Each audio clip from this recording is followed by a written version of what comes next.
Welcome to the Path of Champions episode 9. We're going to be doing the 4.5 star weekly portal for the week of August 12th, 2024. This is going to be against Darius. His powers are Ocean's Verse. When either player plays a spell, give their weakest ally elusive this round. Read as her lips. Around start, deal 1 to all units and grant the foe's units +0/+3 and deadly. When the foe summons a unit, grant its stats equal to half its stats rounded up. The foe's spells and skills deal double damage. I did try this just now and I lost. I made a number of bad decisions with my drafting. So, yeah. Here we're going to be using Annie with Luden's Tempest to give us 1 damage, Dreadway Chase Gun for 2 warning shots, and the Chameleon's Necklace for 2 extra copies. Normally I would do double Dreadway Chase Guns, but I'm trying to do it in a way that's maybe more accessible to newer players. So let's get into it. The mistakes I made last time were I took a power that gave me +2 draw, and that filled my hand up too much, and then I took Manifest on Warning Shot. This resulted in me never having hand space to actually use the warning shots that I generated, and we lost because of that. You can see I skipped over some very good powers here. We're going to take Undying Legion. What we're looking for is Shadow Totem, or that's an item, but the power version of that where when we drop a copy of Annie, we get another copy of Annie. I can't remember the name right now. Maybe it is Shadow Totem. We're taking Undying Legion though. When we kill Annie here, we're going to get a deathless copy of her basically, which will give us 2 more warning shots to play. The goal here, Stabilizer, I think is the power. So yeah, that's the goal, is to look for something like that. Here we're going to be able, with Undying Legion, to kill Annie once every round. And in doing so, we're going to be able to play extra warning shot. I have my orders. We play Annie, play 2 warning shots. We actually played this in the wrong order. He was out of mana, so we could have played down this Legion Saboteur. Then the Legion Saboteur would have had elusive. We would have done 2 extra damage. We're not worried about the dying here, because Undying Legion will just bring it right back.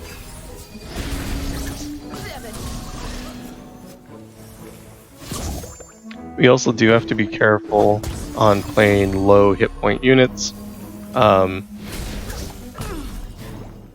If Annie isn't the one that dies, then we're not going to get the Undying Legion effect from her. Mana Soul Student is a very good card in this deck. It'll do 3 damage when we play a fast, slow, or spell or a skill. Warning Shot does not qualify for any of those. And when Annie's on board because of Luden's Tempest, it'll do 4 instead with Magic Embers. We're taking a lot of chip damage here from Puffcaps. That's unavoidable.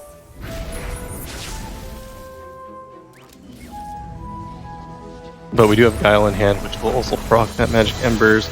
I know I skipped over Mana Flow earlier, which, I mean, that's a choice for sure. It would have allowed us to play a lot more cards from our hand because Annie's deck is typically cheap. However, I think this is the best way to do it. We're going to take this Messenger's Sigil. We can never play the Messenger himself, but drawing an extra champion is good. Coming up into the next major mini-boss is going to be Teemo.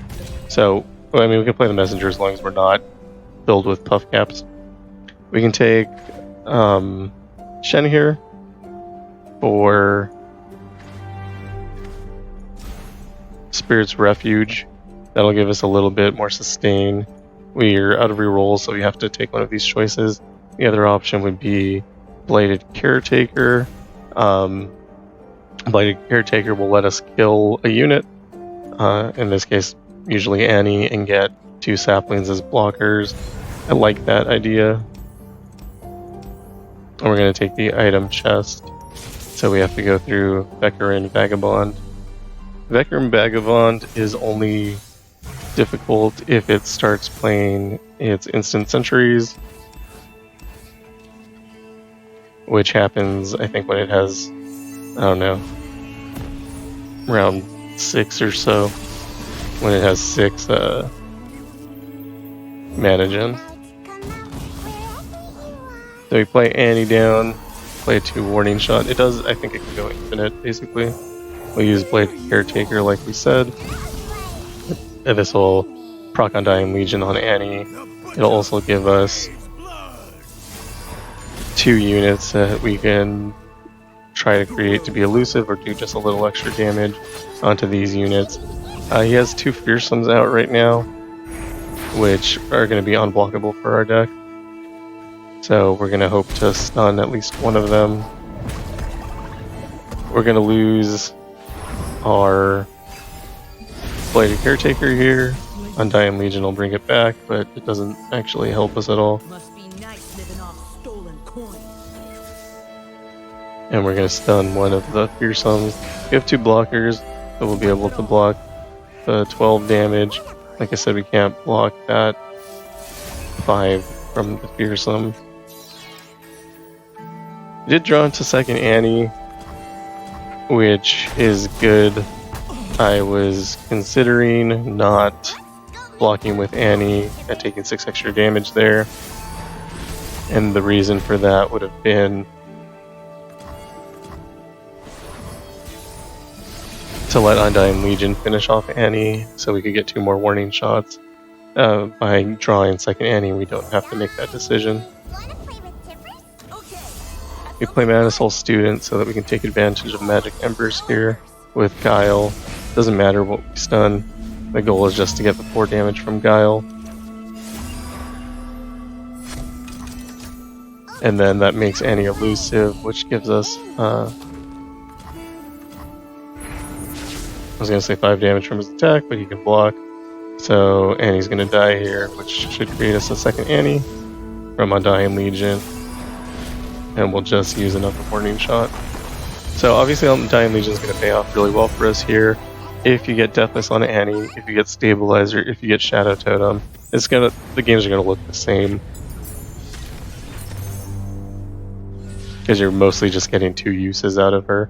Sometimes I'll be able to get 3. Yeah, but generally it's going to look the same. We're going to take, what was that card even called? Splinter Soul here, so we can make more copies of Annie. And we're taking the item chest. We don't find anything. Actually, we could take this Mana Soul Student. It adds a copy into our deck, but getting Mana Soul Student out for a little bit less isn't something that we don't like. Having an extra copy of Mana Soul Student might be really good for us, in fact. We're going to keep 1 copy of Mana Soul Student here and get rid of everything else. Legion Saboteurs are fine, generally speaking, if we had Annie in hand already.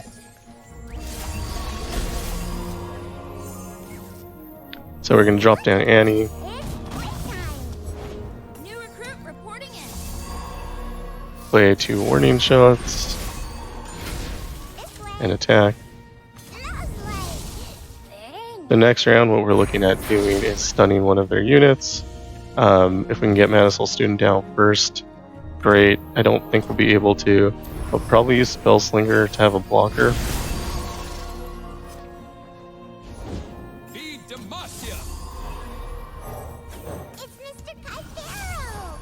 And if he plays another card, we have Guile.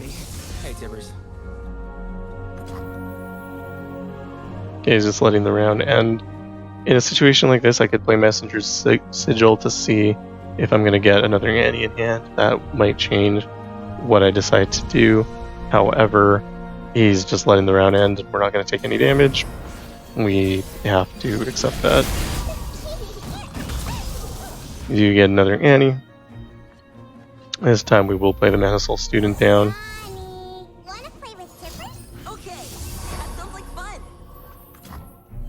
Inspiring Light with Sorcery ruins our attack here.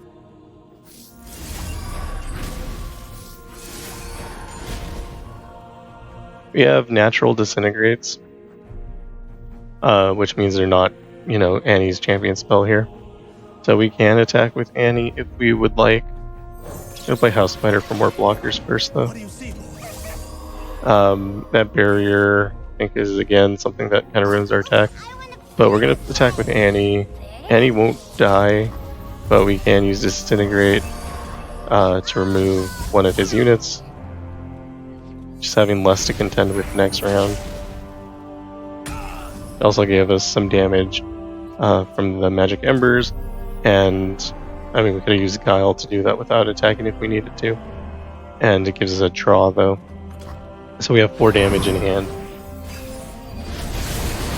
And we have 4 damage from Magic Embers. If we draw like a second Mana Soul Student, which we did not, that would have been pretty good there. We're going to stun the Scout unit. He might have enough to play Tianna. I don't think so, though. I don't think he's attacked at all. Play Captive Greyback is just blocking.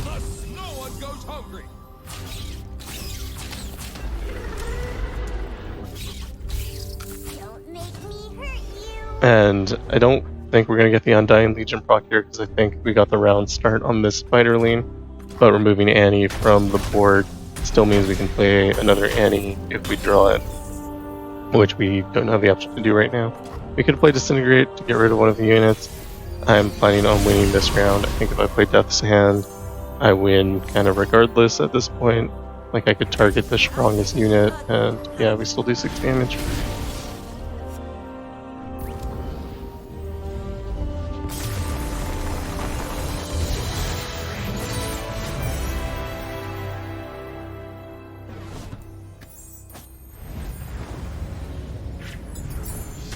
Alright, so we can remove a card or take a shop. I don't know. We'll take Wildfire. It will be free, and we're forced to take a card. It should do like 3 damage, I think. Doubling dice on Guile is maybe something we're gonna do. Like, normally I don't believe in adding cards at shops. This Power Overwhelm isn't going to do anything for our deck versus Deadly. And these units are all very small. It's not going to change anything. But Guile doubled might save our lives. Here we can get rid of probably Shark Chariot. I don't think that's doing anything in this deck. We're going to go into Teemo. His power is that at round start he plants 15 poison puffcaps in our deck. That's going to be so much chip damage. And so we're going to need to remove him as quickly as possible. We start with, or not remove him, but kill him. He should never be able to attack with Guile. We do start with Annie and a Mana Soul Student, which is great. So we're going to play Annie, and then next round play Mana Soul Student. We draw into a second copy of Annie, which is why we have Chameleon's necklace.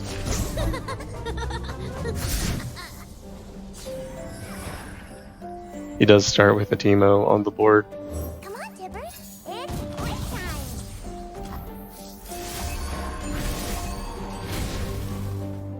And we use 2 warning shots. We can't attack because Teemo's stronger than we are. And we're already at 30 puffcaps. We'll use Guile. We did not get a free Guile, which is sad.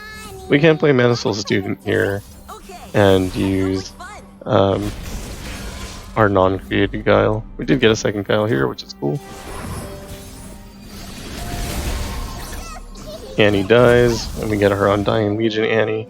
Shadow Totem or Stabilizer is arguably better because having extra copies of her immediately, and I'll show what that looks like here. So let's stun. We have to use Guile to do it. Let's stun Teemo. Unfortunately, we get hit with some fume, so I'm not going to be able to show what I wanted to show. And that's okay. I'm going to play another copy of Annie. His Puffcap, his Mushroom Cloud is sorcery, so we're at 54 Puffcaps. Gonna play our 2 warning shots, play 2 more warning shots. This is just to preserve hand space here. We're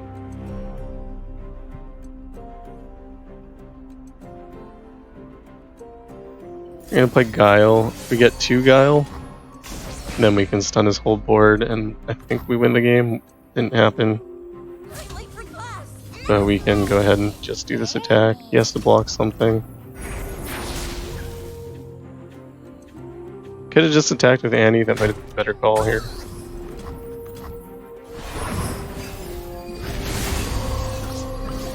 We need to do 4 damage, and we can do that with Wildfire here. What I was saying though is if you use Splinter Soul on Annie, that would kind of mirror if you were using Shadow Totem or Stabilizer. And what that does is it gives us an extra 1 damage for each of our warning shots. So every time we played Annie, we would have 10 damage instead of what we're doing, which is 8 damage. And then you'd have 20 because you have 2 Annie. We kill them with our warning shots. Wasn't it fun? So yeah. So Undying Legion is nice because we may be able to get like 3 copies of Annie out. Usually we're still only getting 2. We kind of don't want any of these things, but we also can't afford to take extra copies of Vekauran, because if we do that, then we have less chance of drawing into Annie. Both of these give her +1/+1 though, and that'll make it harder for her to die, which is bad. We do get stabilized, so I'll be able to show what I've been talking about. Then we go into Wiggly Burblefish. His power is that at round start he gets 3 mana. We keep Vekauran in hand because this gives us a higher chance of drawing Annie with our level 20 ability. I know I say that every time, but it's true every time. And so having the stabilizer gives us 2 Annies, which means we get the benefit of Luden's Tempest twice, which, like I said, gives us 20 damage warning shots.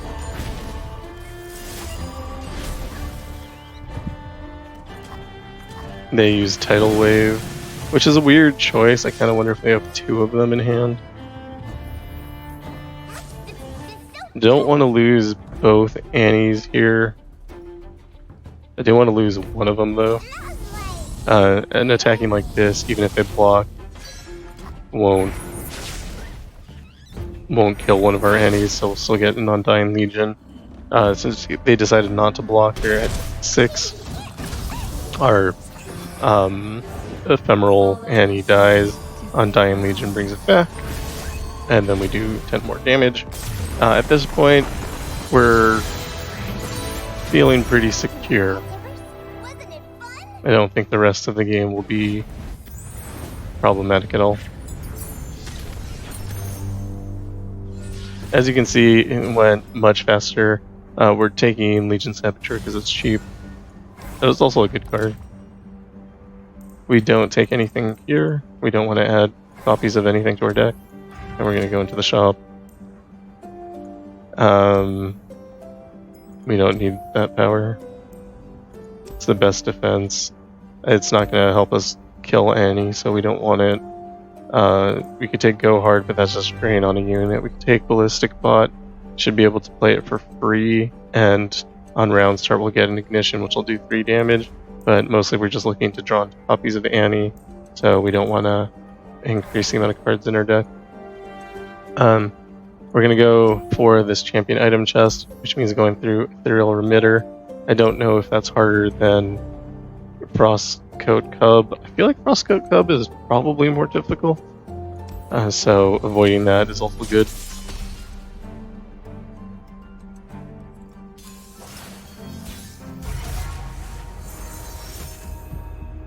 So we have Splinter Soul. I would keep that if I had an Annie in hand. I might keep it anyway.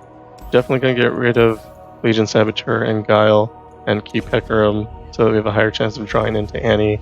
If I didn't have this Vekauran in hand, I definitely would have also mulliganed the Splinter Soul.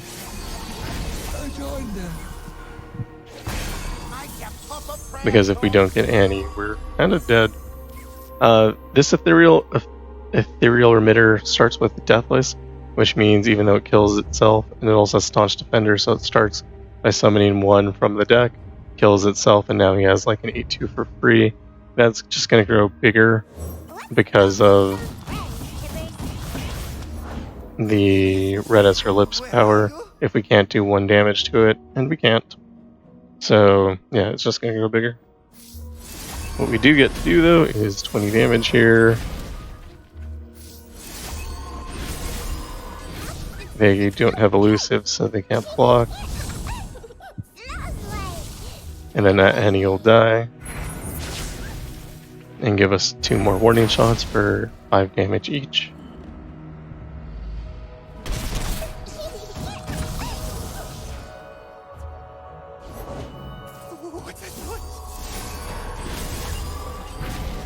So if you don't have Undying Legion, it's not going to look like that. But that is what the stabilizer would look like normally. So you'd still have the 26 damage, you just wouldn't have the 36 damage. So you would need to kill Annie once, and then... yeah. So this Warden's Prey has Farsight Alteration, which means we're going to start with a copy in hand. We can't take more copies in hand. We already have a full hand with the 2 Annies that we're playing. So we're going to take Captive Grey back. We don't want Misfortune for the same reason. It'll prevent us from trying a copy of Annie. We can take Brash Annie here. We're going into Darius. I think this is probably going to be able to block either way. We don't need elusive because the Morning Shots will give us elusive. And Serrated Jerk gives us Fearsome. Darius has high attack cards, so that's probably never going to work. And this gives us +1. We'll cut a card, or we have 4 copies of Captive Greyback right now. And so when we cut, using the stacking that we did, we can remove all 4 copies. We haven't been playing that card, that's not our win condition. So it's fine to remove it. Darius's power is Hemorrhage, which round end deal 1 the player's Nexus for each unit the foe has. He can play a lot of units fairly quickly. So yeah, that's just going to be something that we need to watch out for. That's not going to be a problem for us because we're just going to kill him in 1 or 2 rounds. We start with Annie. Because we have Undying Legion and Stabilizer, I'm fine with just keeping her in hand. We also have Wildfire. We'll get rid of the Prefect because it doesn't do any burn damage, but we will keep this Legion Saboteur over here. That'll give us, it should be, I think, 5 extra damage with our 2 copies of Annie. We do have to watch out for like Culling Strike from Darius. That will kill one of our units, so we might start by dropping the Legion Saboteur and see what he plays. We also have Wildfire here with Mage's Handbook. That'll be 0 cost and do a little bit of extra burn damage. And we draw into Death's Hand, which is also a little bit of extra burn damage. Not this round, but next. Darius starts apparently on the board with Staunch Defender. He is a 9/11, which is scary, and he has 50 hit points, so we're not going to be able to win turn 1. We're going to play this Annie down. Again, it might get hit by Culling Strike. He uses Apprehend instead, which is just a stun. That means we're not going to automatically be able to remove.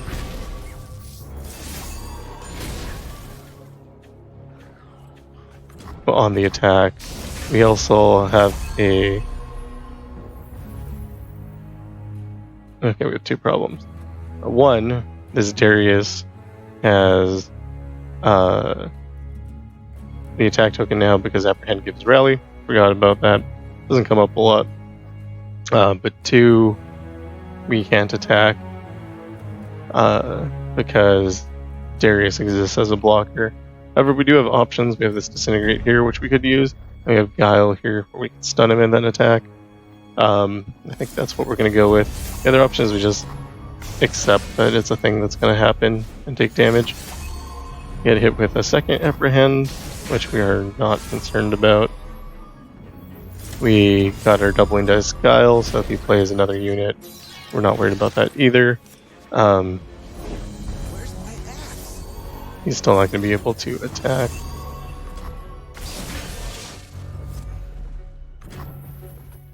And at the round end, this Annie will die, giving us 10 more damage from Warning Shot.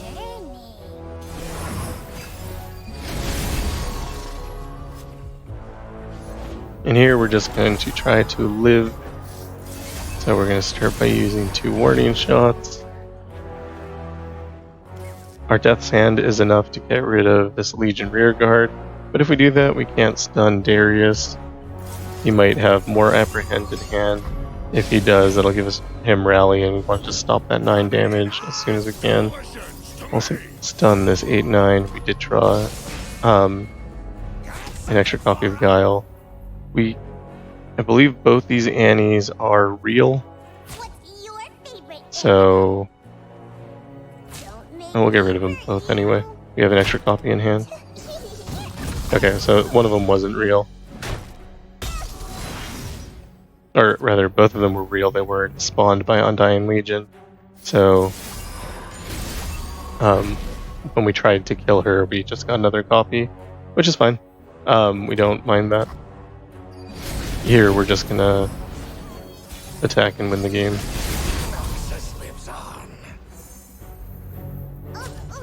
We also have Death's Hand, which will, I believe, also win the game. If he blocks, he kills Annie. If he kills Annie, Undying Legion will summon another Annie. 2 Warning Shots, 8 damage.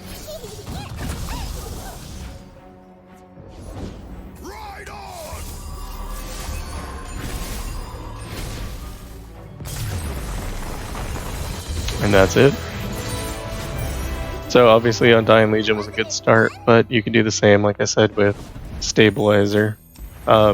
Most of the games would look identical. Actually, they would be faster in the early set. It was just in the late set that Undying Legion really paid off for us. Having the combination of both was obviously incredible. But yeah, we get through it. I'll take a nice screenshot here. So we get through that with an S rank in only 17 minutes. It actually took us 27. Get a gold bolt, get some echo fragments, and some stardust. And that's it. I'll be recording the 5.5 later, and then I'm unsure if we'll do the 6.5 or not. Depends if I can figure out a way to get through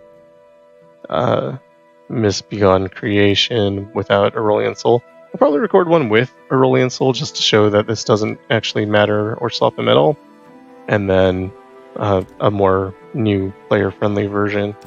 I haven't looked at this 5.5. It's Galio with Viego's power and Inevitability, which is not too bad. I don't think we're super worried about this. Something like Yasuo would probably be fine here. Maybe we could even use Annie again. But 5.5 tends to have a little bit more life. And that's a little bit scary. Anyway, thanks for watching, and I will see you in the next one.